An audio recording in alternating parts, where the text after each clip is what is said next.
So whether or not it's natural to be either just on our side or just on our back, that's one question in itself. My understanding is we're supposed to be moving around all night when we sleep anyway, and I've seen BAM teach some cool videos about how homeless people arrange themselves. And yet, many of us do start with these two main positions, back and side, and we used to teach that in the Go Claim method as a starting point because we had a lot of people who were really in pain. So the first thing when we would coach people how to start making space if they're back sleeper is if when they extended their legs, their rib cage popped up and there was space. Like I could put my hands here behind my rib cage. We know that all night long, those lower discs are getting smashed. So how do we incrementally build towards that? So we then would evaluate, well, is it because this up here is tight that's causing that? Or is it because the psoas here is tight and it's when the legs go that cause that? So we titrate from support, healthy support, slowly over time down to no support. So we would coach people into lengthening the rib cage, kind of gluing it to the ground. This is called stretch lying. So we would decompress, go down to the ground, then put their head down, put their legs down. And if this rib cage stayed pretty glued to the floor, we were like, yeah, this is a healthy position. Or if it didn't, then we start adding either pillows under the knees or pillow under both the shoulder and the head. Not just the head, pillow under. So I'm decompressed, and the shoulder is about an inch on the pillow. My head's a little further, maybe I even tuck it up. And this might keep this rib cage in place so that when I'm sleeping, the cerebrospinal fluids can pump, my breath can pump.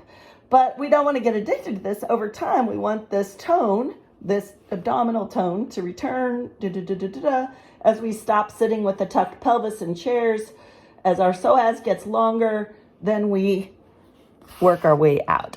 The other thing is, since most human movement is multiplanar, if I am side sleeping, I want to have plenty of pillow here so that I don't compress my neck and my spine. Probably that could be an arm, that could be multiple pillows.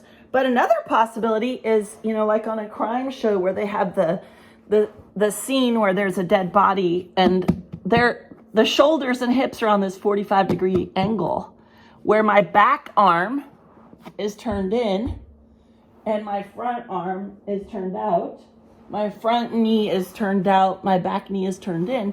For floor sleeping, unless it's a messy, weird place, that might be another option too, because it's multiplanar movement. It's more natural movement. One last hint on decompression sleeping. Some people don't realize that they're doing like this fetal tucked pelvis all night long when they're on their side.